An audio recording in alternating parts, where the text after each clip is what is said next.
So, what's trending? Bridging your Catholic faith with your everyday life. You're listening to Trending with Timmerie on Relevant Radio.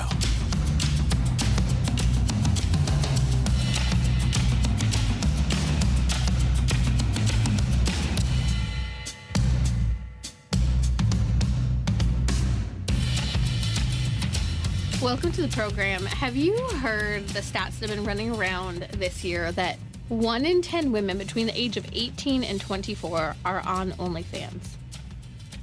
Most women who are on OnlyFans are actually content creators.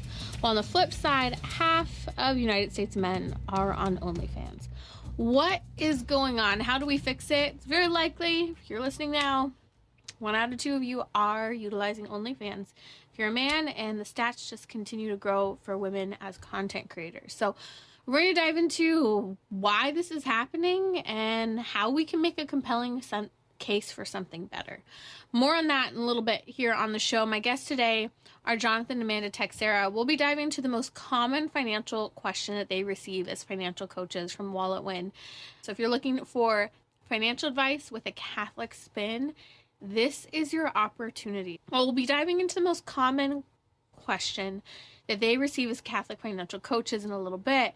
First, a lot of conversation surrounding the housing market right now and what turn of events we may see coming up in June, especially as it's usually the season to move, spring into the summer. Joining me now are Jonathan and Amanda. Welcome back to the program. Yeah, thanks for having us. It's a pleasure.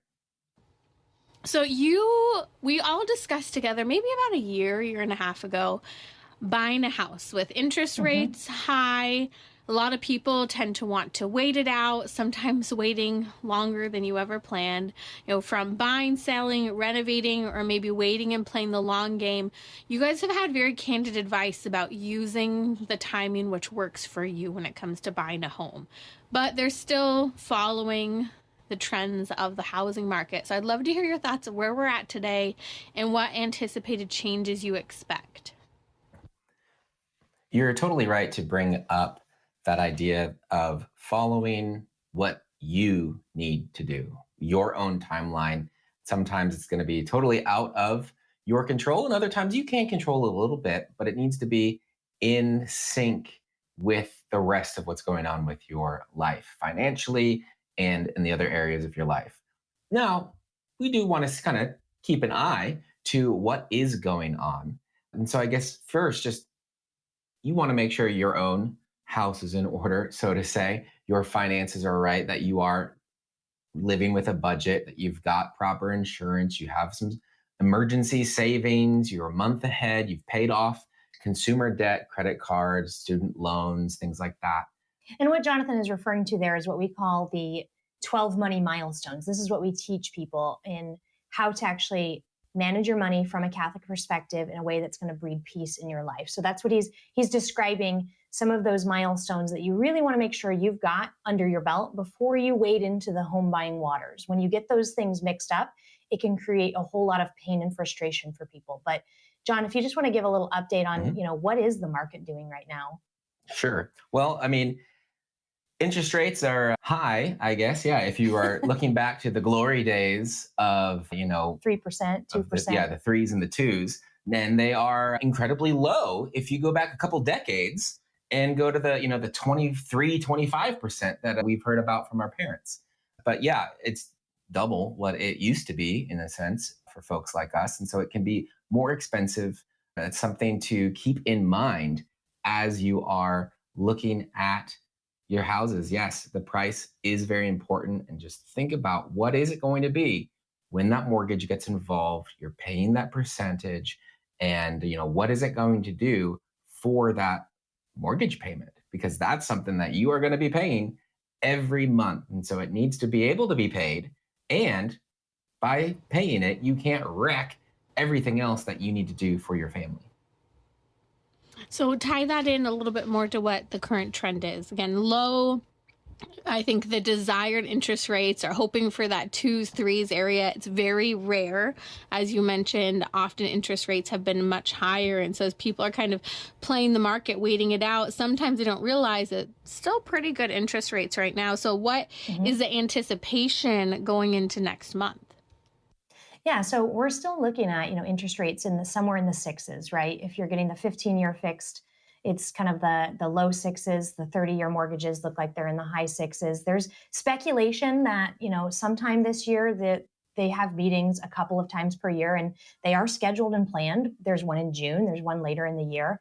And there's debating views on, are they going to actually lower interest rates?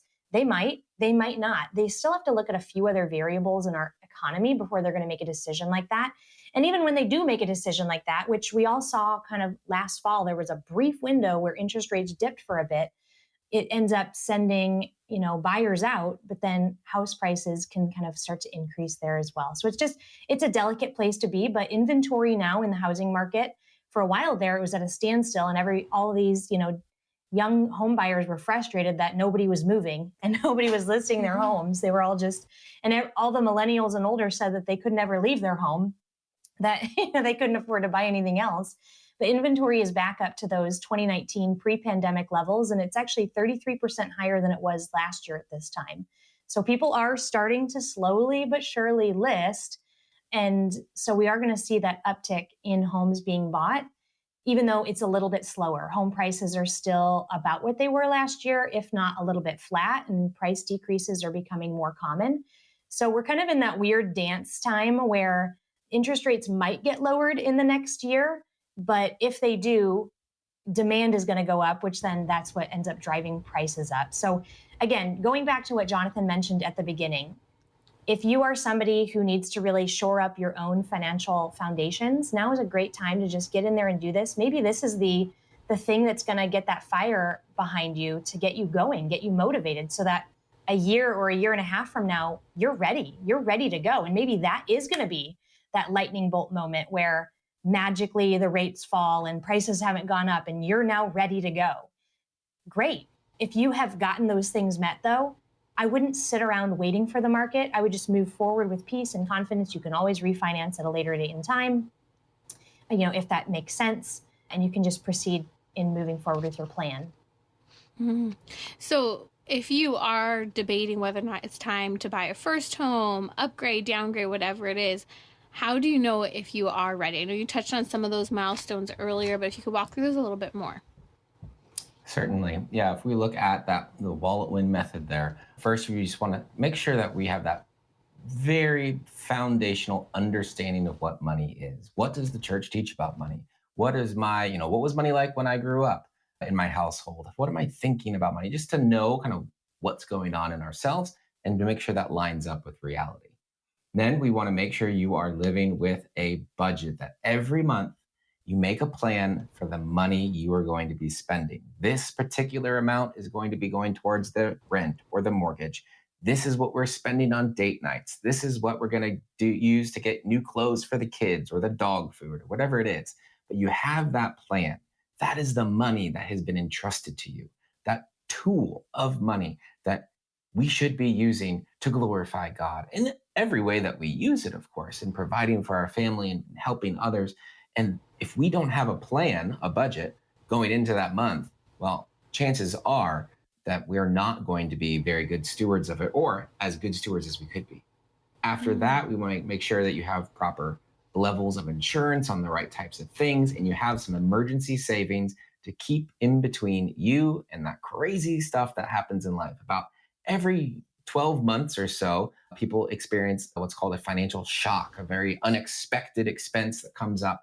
And having that pad there can help you continue on in your financial plan, even as those shocks occur. And then the last step really then is, I guess, getting a month ahead to have all that money ready for your budget at the beginning of the month. You don't have to play the waiting game or schedule what bill's going to get paid from which paycheck. You can just go right when the bills are due, you can pay them.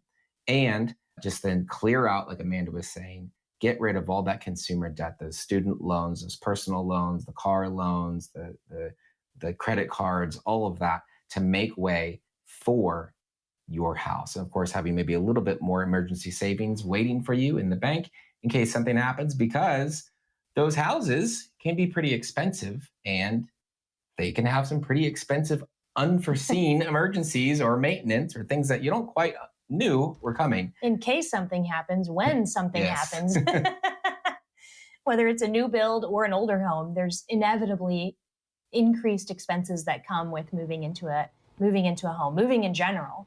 And so I would definitely look at those. We oftentimes will meet people that are kind of fresh off of a move and they feel like they've just hemorrhaged money and they need to figure things out quickly because the move just kind of invited all these random expenses that just tallied up, and then they were in over their heads. And it's supposed to be a joyous moment. They just bought a home. Instead, they feel like they're drowning already. And so it can be one of those times when if you mix it up and you buy a home before the financial window where you're really actually able to weather the expenses of a home, it can really crush people. So I don't think nobody should be in a rush. Don't let the market tell you it's time to go in and get a home. You look at your own financial milestones and your own stewardship of those, and then make those decisions based on whenever you get to that next step. Now, once all of this is there, how do you now start to prepare to buy a home? So you've kind of set those milestones in order. You're looking at that perspective. How do you prepare for the first steps for buying a home? Now, this is always, it seems like if you go to HGTV, it looks like they just decide they want to buy a home one day and then they jump in a car with a realtor. Isn't that really all they show? But there is... You look at 3 houses... And then boom, I pick one, and 15 minutes later, I moved it. Yes, and all the jokes were that like she taught preschool and he was a dog walker and their all-in budget was $1.2 million. Those days are gone. That would not happen anymore. But really, if somebody is at that point where they are ready to buy a home, they have to begin going through a lot of different hoops and processes. You're going to have to go through the mortgage qualification process, and just know that they are going to qualify you for a mortgage where you could be spending 40% of your take-home pay on a mortgage payment. And we would never recommend that. Kind of the standards that we offer people on how to evaluate how much house can I buy, we encourage people to consider a 10 to 20% down payment minimum on whatever home price you're going to be buying.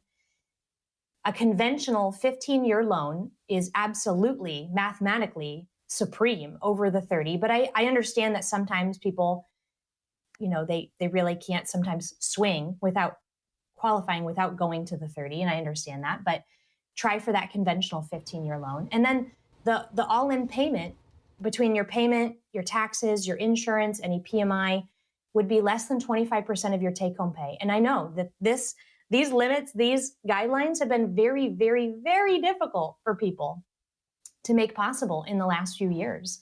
But that really is what we recommend. And so just getting clear on how much you can afford before you jump in the car, before your realtor takes you to see that gorgeous dream home with the plantation shutters or, that gorgeous view, you need to be crystal clear before that on what is going to be a home that is going to be peaceful and something that's going to fit inside of our budget versus overstretch us, be a burden, and leave us feeling house poor. Like the only thing we can do is just sit in this house we have and buy groceries. Because really, some people, that is the situation that they get into. And of course, in the process of qualifying for this home mortgage, there might be some other things, some detours that you have to take along the way. Sometimes people end up discovering, we did this in our own home buying process. It's a long story and I don't have time to get into it, but one of us got a speeding ticket and one of us paid this speeding ticket, but threw away the money order that we got from the post office. And then this, out of nowhere, we got sent to claims, to collections, saying that speeding ticket never got paid, even though we saw from the bank account that it did.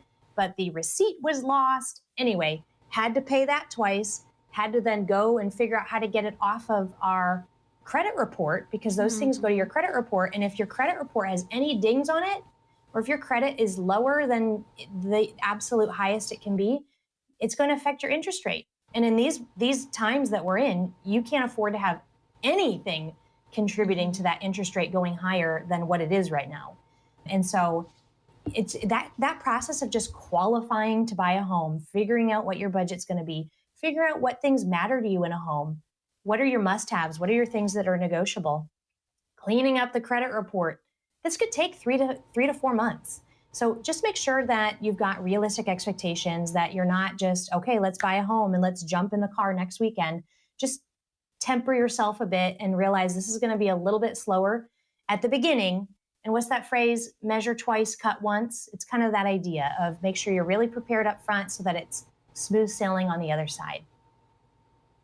That's Jonathan and Amanda Teixeira from WalletWin joining us today on Trendy. If you have a question about buying a home or looking for financial advice with a Catholic spin, that phone number is 888-914-9149. You can find them at walletwin.com. Again, that's walletwin.com.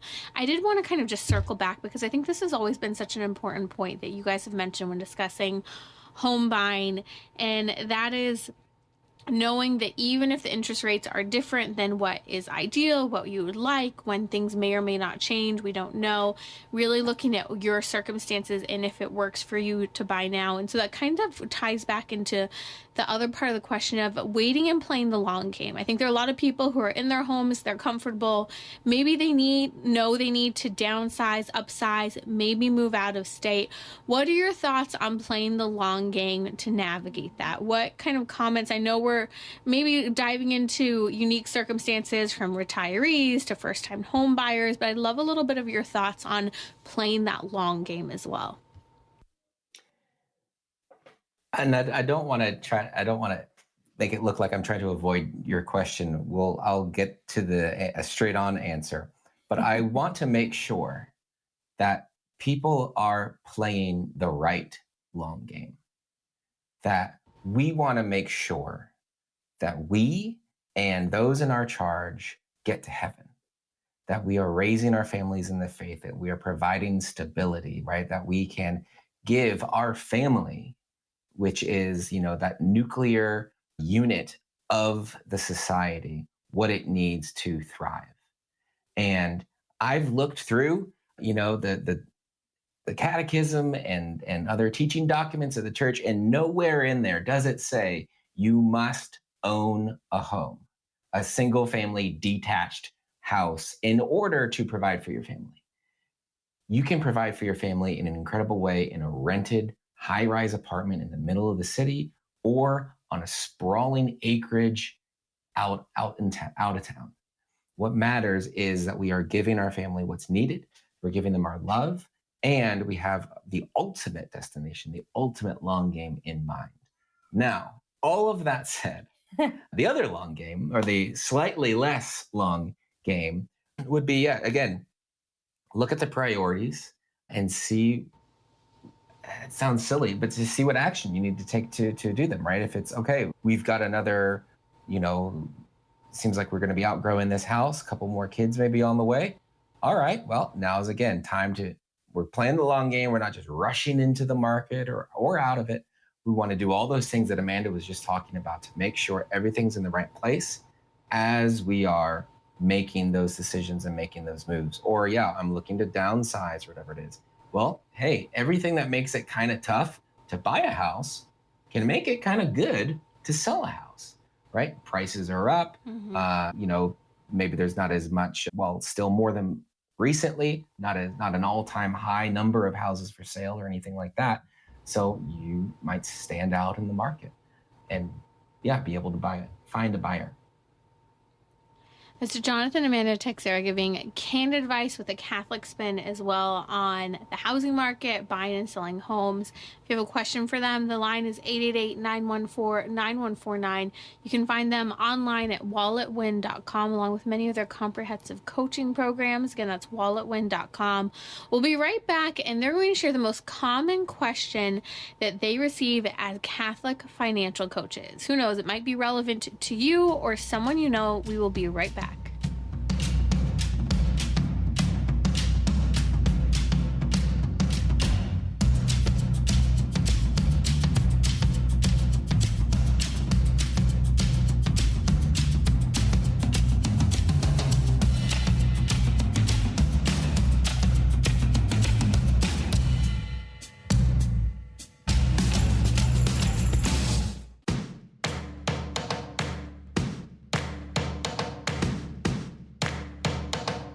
We're talking about what you're thinking about.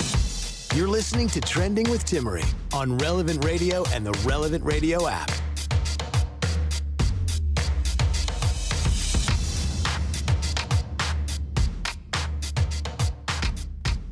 Welcome back to the program. My guests today are Jonathan and Amanda Teixeira from WalletWin.com, diving into Catholic financial advice, candid Catholic advice. We'll get to the most common question they receive as Catholic financial coaches that you or someone you know might be in need of hearing.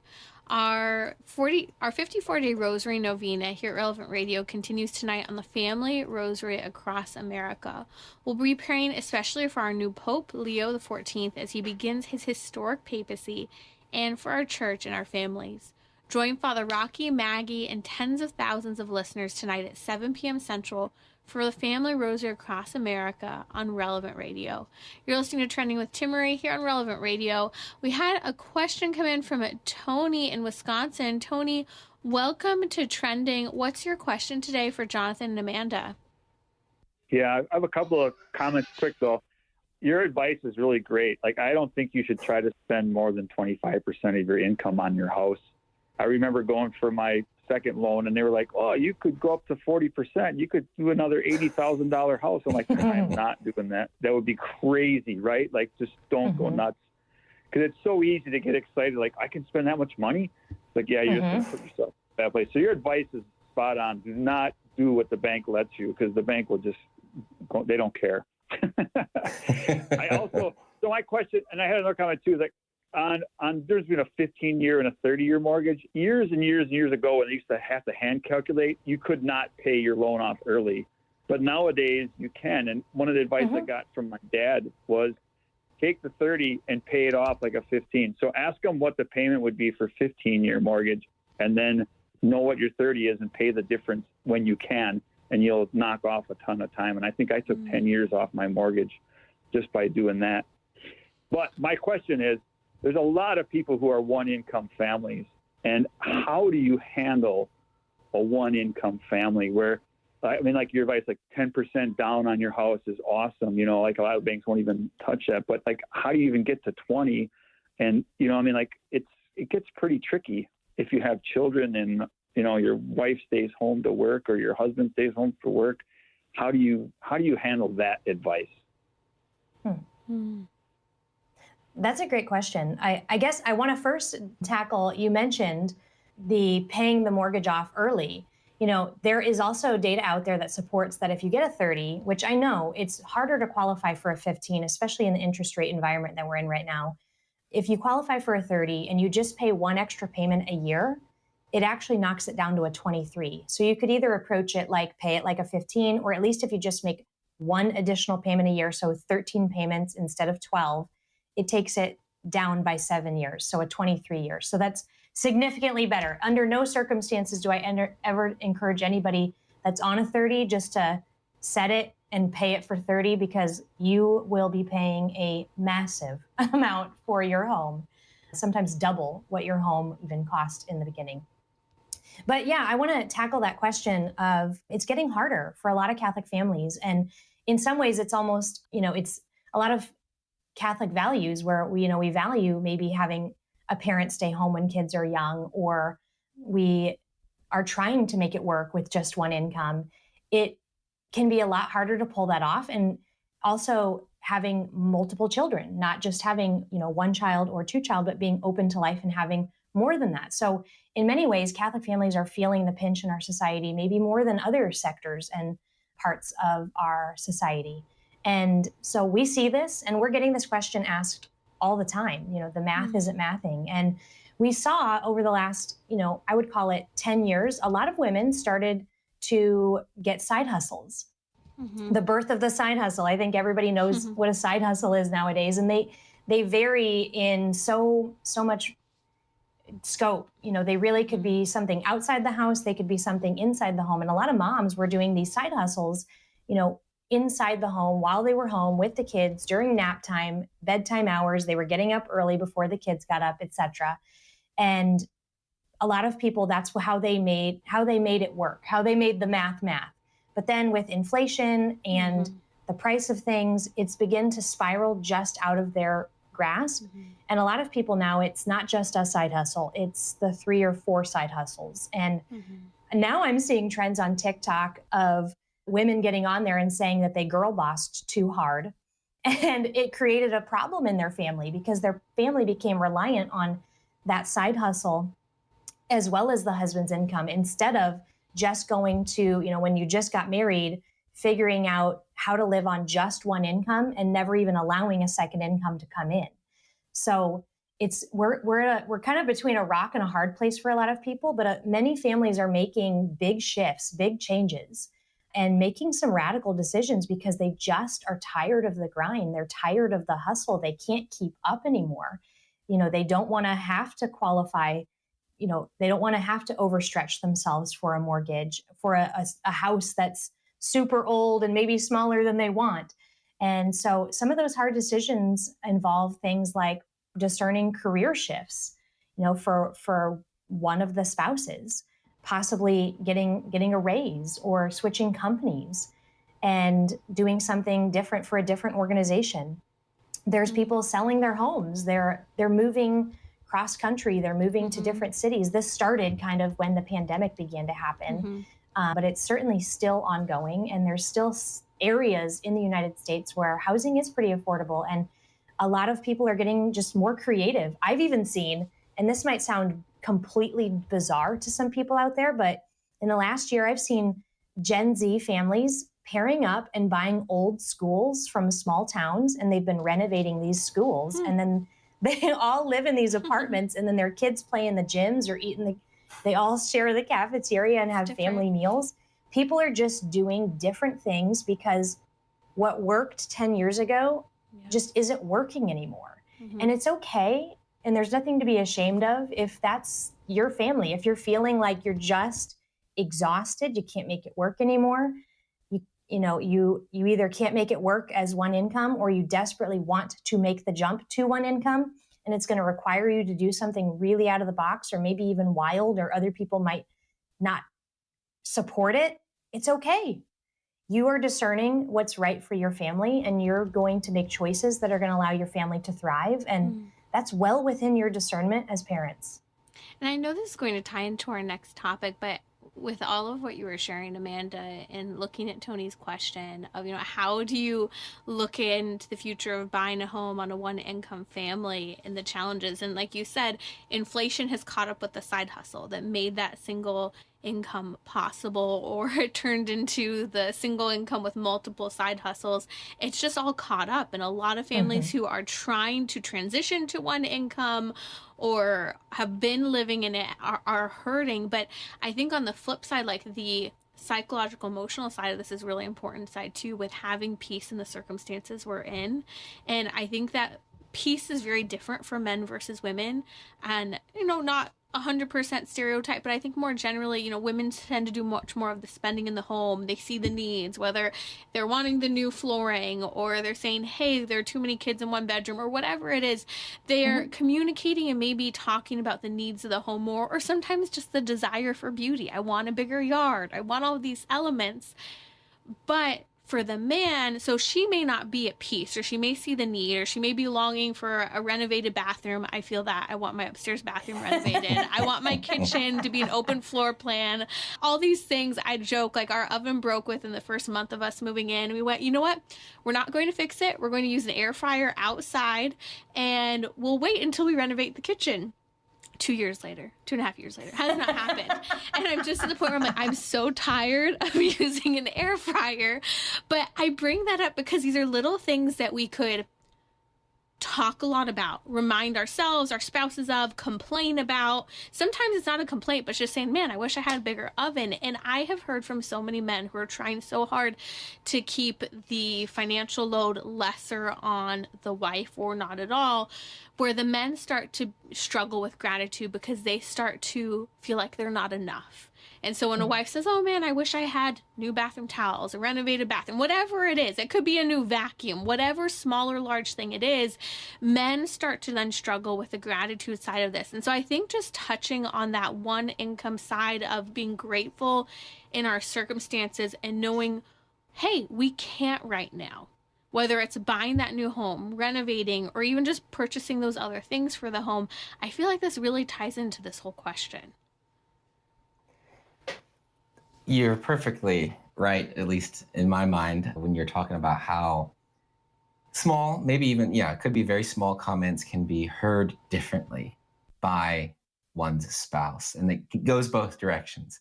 But yeah, when, a guy's hearing, especially if he's out there, working all day, breaking his back, doing all these things.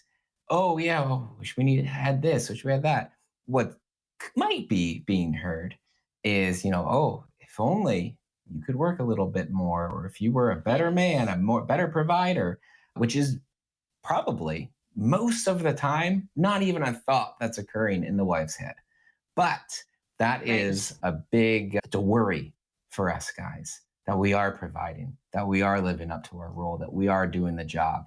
And so any perceived failing there can be quite can hurt. It can be a deep cut that maybe there's a reaction to. So to be something to keep in mind on both sides, right? Mm-hmm. That we are being grateful, that we are maybe it's not as natural for us to comment on the things that are going well, that are nice, and just bring up things that maybe need fixing or need change, or that we would like to see something be different. So just to keep in mind both ways, both sides. Yeah, let's comment on the things that are going well, on the, hey, this is going well, or you did a good job on this. I know we do this a bit, and sometimes it can feel a little, I don't know, not cheesy, but it's like, do I really need to say this? Like, don't they already know? Or you hear it and you're like, yeah, of course. But it is really nice to hear it, that, hey, thank you for doing this, or you did a good job on that. You're providing for us. That's always very good to hear. Mm-hmm. That's Jonathan and Amanda Teixeira from WalletWin.com here on the program. I'm actually going to take a brief pause if you guys are good, and I'd like to come back to that most common question Catholic financial coaches receive that ties directly into this issue. So we'll be right back with Jonathan and Amanda in a moment. Find them at WalletWin.com. Bridging your Catholic faith with your everyday life. You're listening to Trending with Timmerie on Relevant Radio and the Relevant Radio app. Jonathan and Amanda Teixeira with me today from WalletWin.com. They're Catholic financial coaches. This topic really ties into everything we've been discussing today. That is, I would love for you to share what the most common question you receive as Catholic financial coaches today. It's incredible because we essentially received it while we were talking last time, right? Tony's question. It was incredible because I thought, oh, golly, is this a real question? Because it was so much, it was right in line with this, which is the big question is, how do we do this thing on one income? We would love to stay a one income family. We would like to become a one income family, bring the wife home, etc. That comes up all the time. Yeah, and we started to touch on that, some of the practicals, and we can certainly dive into more of the practicals of exactly how to make that transition. If it's really a desire and a value of yours, you can make it happen. But I did want to just stop and pause and talk a little bit about the spiritual side of it. We live in a culture and a society that basically says, if you feel it, do it immediately. And that's all the discernment is, really, in our culture. But as Catholics, it can be a little bit more complicated. And sometimes we have seasons where the Lord is asking us to wait, or we sometimes have desires that go unfulfilled this side of heaven, and they just leave us with questions. And we just have to trust that the Lord is going to fulfill this desire, even if it isn't in the way that I anticipated here. He will ultimately fulfill it on the other side in heaven, in paradise. And just going over this housing thing, because it can be really hard for people, not the housing thing, but the one income family. I just have so many women approaching me with this question of, they want to give up their side hustle. They want to quit their job. They feel so stressed out and sensory overloaded just by all the things going on that they just want to be able to focus on their home, focus on their kids, but they can't. They feel trapped. And sometimes, of course, we help with the practical side of how to get out of that. But I think spiritually, what the encouragement that I want to offer is, and I'm going to butcher this story because I don't have a great memory, but I know there is a saint, and somebody, maybe Jonathan can look this up later, but there was a saint who had some sort of a disability or an illness, and they prayed for God to heal them. Might have been blindness or something. And after a while, what do you know? The Lord ended up healing them. But then as they grew in their maturity and understanding of the Lord, and particularly suffering, and how uniting our suffering to God can actually bring about graces and transformations in our own life and in the world, they then prayed from a place of maturity that, Lord, if that cross of that illness or that blindness was actually better for my eternal soul, make me blind again, make me suffer that again. And now the Lord may have not brought that cross back because maybe it wouldn't have been. But the saint ended up going blind again, or whatever that illness was returned. And I guess what I want to encourage people in there is that we never know why certain crosses, challenges, trials, or difficult seasons are present in our life. Sometimes they make sense and we get to tie them up with a bow. Sometimes they don't. And I've seen financial crosses, sufferings, and trials be a tremendously fruitful cross for many people. And the Lord particularly likes to use this area of someone's life and a family's life even to bring about great transformation, great encouragement, and an invitation into radical trust to his providence. Unlike any other resource in their life, this one can help grow people in abandonment to God's providence. And so sometimes we might want to wish it away or get past it or view it as a chapter that we just want to skip over. But oftentimes the Lord has rich graces that he's trying to give you in the midst of it, even though he likely is going to, through a little bit of your effort and through some of his providence, resolve this eventually. Don't miss the graces he has for you in the season of struggle, because it's always for our good. He's always working for our good. It's always for the benefit of our eternal salvation. So don't underestimate it. It might look like it's just a painful budget or a stressful year and a half where, you're trying to make the numbers work. But I promise you, God is working in the details there, and he is going to bring you every grace you need. And I think that's such a beautiful desire that there are so many Catholic families today who are saying, and not just Catholic families, who are saying, I want to go down to one income. I want to have mom home. Again, you mentioned it's not just the kids, it's the keeping up with just the house that families are struggling with, the food, just being able to eat well. We know that a lot of kids don't eat well today because there's not enough time in the day to feed properly with what used to be traditionally home-cooked meals that are the best for us with the whole ingredients. But I think it's just so important to recognize that beautiful desire. And as you said, sometimes the circumstances we're in aren't exactly changeable right now. And so it's finding peace where we're at while also working on that spirit of detachment, right? That spiritual poverty of being willing, okay, going down to one income, not having to have the vacation, not having to have the type of house that your parents have when they're in their 40s, 50s, 60s, 70s, when you're in your 20s and 30s, having those perspectives that need to shift, not having to have the house cleaner, the people that do the yard work. I'm going through with a friend of mine right now who's transitioning into a single income home, and just how it's taken a couple of years to wrap their mindset and their budget around that. And I think that a lot of that can be so challenging in our modern culture.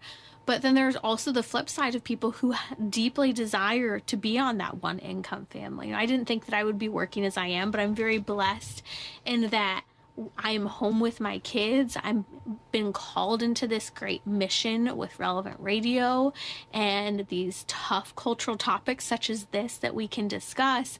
And I think a lot of people are doing those side hustles or remote flex hours in order so that they can be with their children and their family, but while also, like you mentioned, kind of suffering a little bit more than they had hoped or planned in terms of balancing the circumstances they're in. Yeah, I think you just said that beautifully. And I think women are just becoming more discerning in the side hustles they are choosing. A lot of them are picking them because, they do have a need. They have to pick something to be able to contribute to the family economy.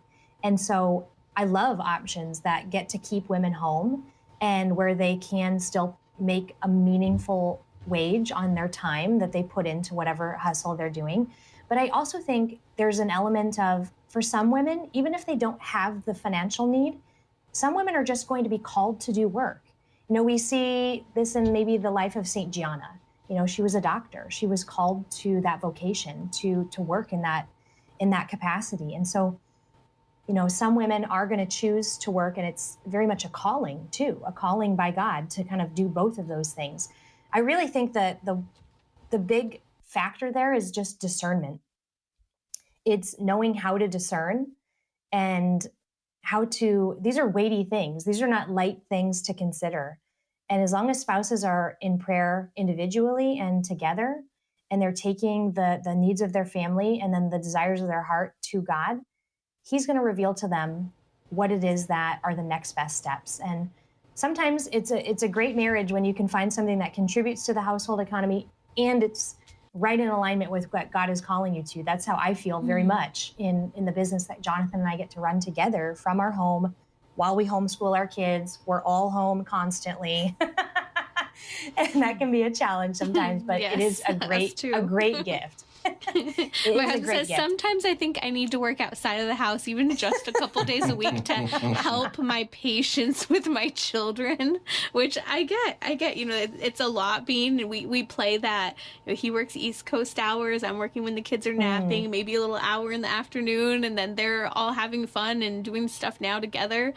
And, you know, sometimes it's that flexibility and that change, but I know for us, God has really provided in what we needed to make it work. And He's allowed us to be in these circumstances. And I think there's a difference between chosen circumstances, spending outside of our means, thinking that we have to live in this way. There's so many elements that I think are really due for individual and spousal discernment in these circumstances. But one thing I know is that I get in the way so often when it comes to navigating this. Like, God really does duplicate time and means to make things like this happen.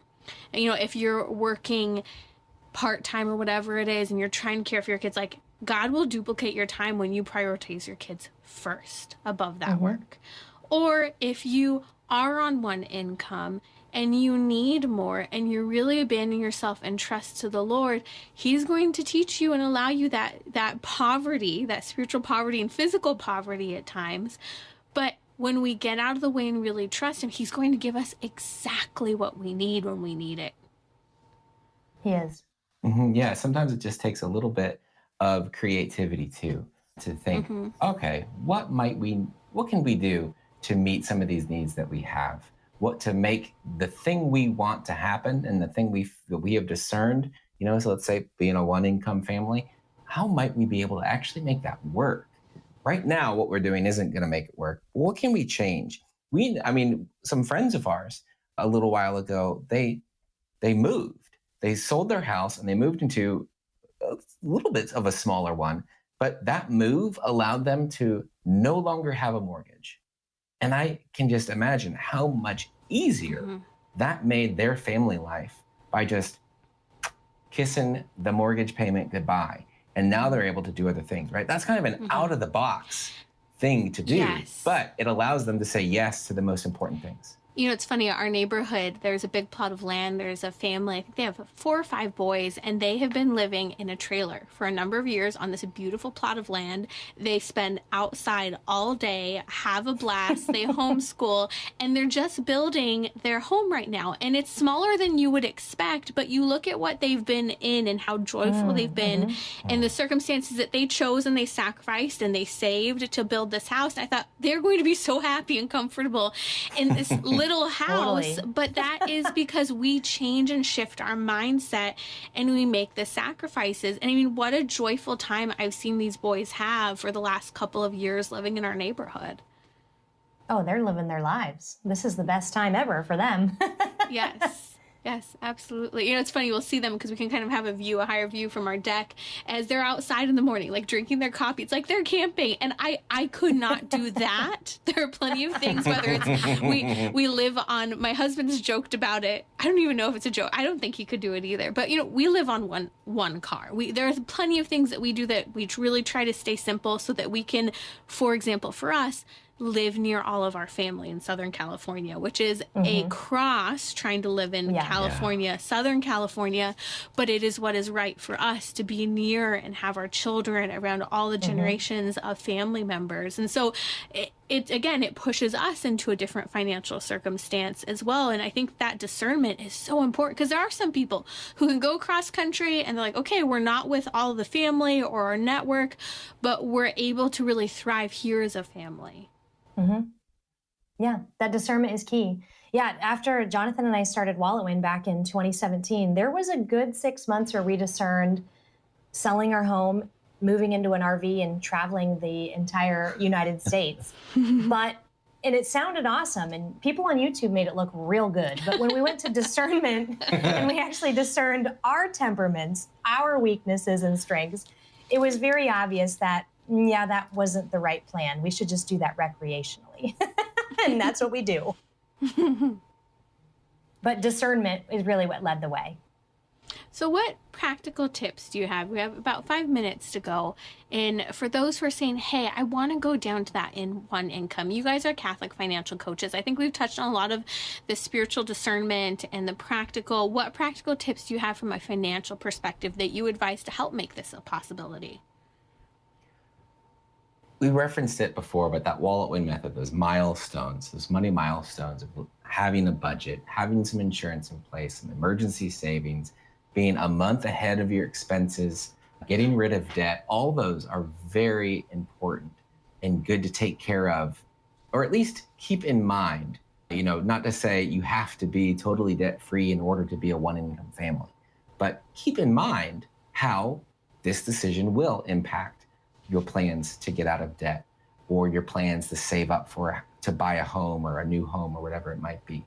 So I think keep kind of the general plan in mind and get those foundational pieces in place. That budgeting is going to be very important and allow you to do that important work of identifying expenses that you can trim away and figuring out maybe we do need a little bit more income. We got to massage something over here.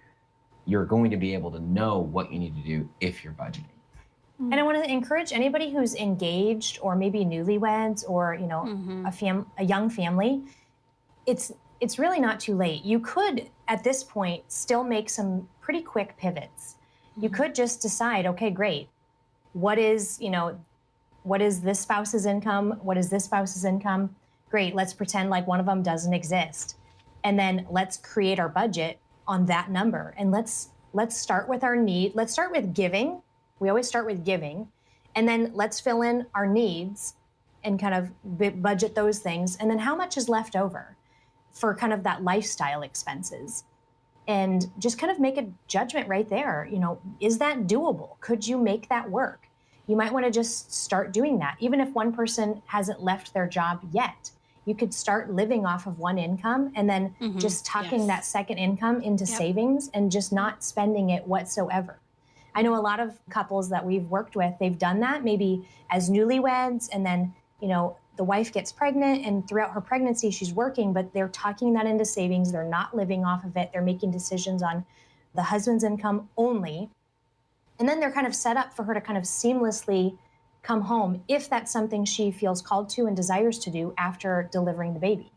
And so just setting yourself up with those smart systems, those boundaries and those guidelines is going to make a world of a difference down the road. And so I encourage all the young listeners, young couples listening, that would be a strategy.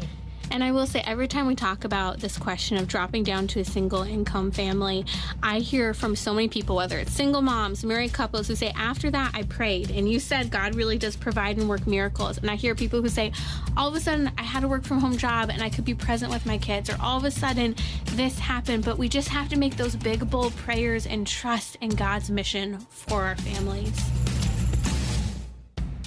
This is Timmerie from Trending with Timmerie. Join me daily, 6 p.m. Central on Relevant Radio.